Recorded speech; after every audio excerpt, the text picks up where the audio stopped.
किसी एक मार्ग को पकड़ लो। अगर सांख्य योग ज्ञान मार्ग को पकड़ लोगे तो बुद्धि के नेत्र खुल जाएंगे। अगर कर्म योग भक्ति योग को पकड़ लोगे तो मानस नेत्र खुल जाएंगे। दोनों दिव्य दृष्टि होती है, एक मन के नेत्र जिससे प्रेम का अनुभव, प्रेम स्वरूप दिव्य लीला देखी जाती है, और एक बुद्धि के नेत्र जिनसे तत्व बोध होता है। सांख्य योगी हो या भक्ति योगी हो या कर्म योगी हो, ठीक से अपने मार्ग में चले। जब तक इन नेत्रों से आप देख रहे हो तब तक माया ही है त्रिगुणमयी। यहां भी देख लो, वही दिखाई दे रहा है। जब या तो बुद्धि में नेत्र खुले ज्ञान चक्षु तो तत्व दर्शन होने लगेगा, और मन में खुले प्रेम चक्षु तो लीला दर्शन होने लगेगा। इनके लिए आपको सांगोपांग उपासना करनी पड़ेगी। जब तक आप उपासना में चित्त नहीं देंगे तो वासना नहीं नष्ट होगी, और जब तक वासना नहीं नष्ट होगी तब तक नेत्र नहीं खुलेंगे। वासना रूपी कीचड़ लगा हुआ है नेत्रों में, मानस नेत्रों में और बुद्धि नेत्रों में। यही मल विक्षेप आवरण भगवत साक्षात्कार नहीं होने दे रहा। भगवान श्री कृष्ण चंद्र जी कह रहे, सांख्य योगियों के द्वारा जो तत्व प्राप्त किया जाता है वही कर्म योगियों के द्वारा, वही भक्ति योगी के द्वारा। तत्व कोई दूसरा नहीं होता, वही परम तत्व होता है। जब तक कर्ता भाव बना रहता है कि मैं करता हूं, क्रिया से संबंध रहता है तो प्रकृति से संबंध रहता है, प्रकृति से संबंध रहता है तो जन्म मरण भोगना ही पड़ेगा। समझो आप, यहां सीधे प्रकृति से ही संबंध है, परमात्मा के संबंध की कहीं कोई वार्ता नहीं जगत में। ये जो हम पत्र पुष्प फल आदि समर्पित करते हैं इसमें भाव होता है, भूखे नहीं हैं, भूखे नहीं भगवान तुम्हारे, बहुत करुणामय है। चाहे हरि हो, चाहे हर हो, चाहे जो भी भगवत स्वरूप हो, बहुत करुणामय है, करुणा का साक्षात स्वरूप है।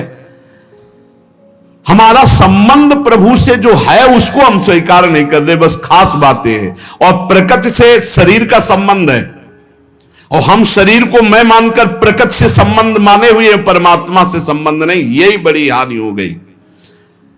और प्रकृति अर्थात संसार का संबंध कभी सम नहीं होता, बराबर नहीं चलता, नहीं चलेगा, एक जैसा बराबर कभी नहीं रहेगा। ये शरीर नहीं रहा तो इसका संबंध कैसे बराबर रह सकता है? कभी तो ये बालक था, किस घड़ी किस मिनट जवान हुआ पता नहीं चला, कब मुझ के बाहर निकले, तिथि तारीख है कोई तारीख किसी के पास? आज तक कोई विश्व में बतावे किस दिन तुम्हारे मुझ का बाल निकला, किस दिन तुम जवान हुए, किस दिन तुम बुढ़ापा कब मर जाओगे, तुम्हें पता नहीं। और ऐसे झूठे प्रकृति से इतना जोर का संबंध है कि यही लगता है मैं हूं। प्रभु जो हमारे हैं वो हमारे नहीं लगते। घनिष्ठ से घनिष्ठ संबंध में विषमता आ जाएगी। प्रकृति संसार से घनिष्ठ संबंध में कटुता विषमता आएगी, देख लेना, क्योंकि यहां समता है नहीं, ये विषम है संसार, समता नहीं है यहां। परंतु प्रभु सम है, वो हर स्थिति में आपको प्यार कर रहे। जो भगवान को गाली दे रहे, फ्री वायु मिल रही है, पृथ्वी धस नहीं रही उनके लिए, हर व्यवस्था मिल रही है। प्रभु सबके लिए बराबर प्यार कर रहे, सम है। हां, जो ऐसे हैं वो पान कर रहे हैं, जो ऐसे हैं वो पान नहीं कर पा रहे। अहंकारी भगवान से विमुख वो ऐसे हैं, और जो दैन्य भगवान के सन्मुख वो ऐसे हैं। बरसा बराबर हो रही है, पान करने की पद्धति नहीं आई, इसलिए वो भगवान को दोष दे रहे हैं। भगवान तुम्हारे अहेतुकी मित्र थे, हैं, रहेंगे, अहेतुकी किसी हेतु से नहीं। संसार ना कभी तुम्हारा था, ना है, न रहेगा, देख लेना, परिणाम में देख लेना। अतः सम स्वरूप भगवान की प्राप्ति के लिए क्रियाओं से संबंध विच्छेद और इन करणों से संबंध विच्छेद तब अनुभव होता है कि मेरा संबंध प्रभु से है। बड़ा सूक्ष्म विषय है। देखो, अगर नहीं इस विषय को समझोगे तो भंडारा खाते घूमते रहोगे, रुपया जोड़ते रहोगे, मर जाओगे, दूसरा प्रयोग करेगा।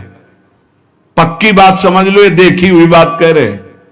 अब बैंक में जमा है, हर भंडारे का 100 रुपया या जहां से आया वो जमा है बैंक, और मर गए और वारिस कोई है नहीं तो भारत सरकार के काम। जिंदगी भजन के लिए मिली थी, वो चिंतन में। रुपया क्या करता है? चिंतन फंसाता है। कितने हुए?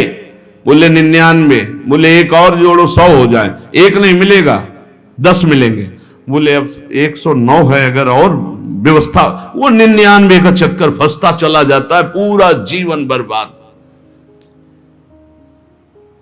जब कोई उपासक सत्संग प्राप्त करता है, जैसे आप सत्संग सुन रहे, ये कभी निष्फल नहीं जाएगा। सत्संग बोध करा के ही छोड़ता है। जैसे नींद से आंख खुलती है तो नींद में हम बेशुद्ध होते हैं, लेकिन जब आंख खुलती तो हमें चेतना हो जाती है, मेरा क्या कर्तव्य है, मुझे क्या करना चाहिए, तत्काल हम एक्टिव हो जाते हैं। ऐसे ही संसार में मोह निद्रा में हम सोए हुए हैं।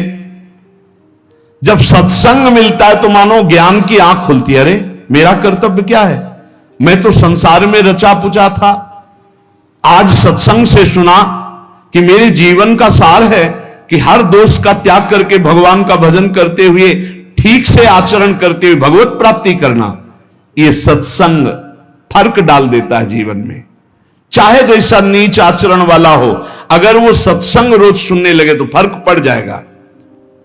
पर यह ध्यान देना है, सत्संग शास्त्र सम्मत को ही कहते हैं।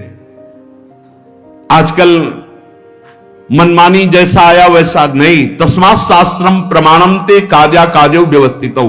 कार्य और अकार्य की व्यवस्था शास्त्र प्रमाणित होनी चाहिए, मनमानी नहीं होनी चाहिए। मनमानी को सत्संग नहीं कहते। सत्संग कहते हैं सत शास्त्रों से युक्त, सत महापुरुषों के वाक्यों से मिलान खाए आपके वाक्य, उसे सत्संग कहते हैं। उस सत्संग से निश्चित फर्क पड़ जाएगा। चाहे जितना कोई नीच प्रवृत्ति वाला हो, रोज सत्संग सुने, एक दिन वो परम पवित्र हो जाएगा।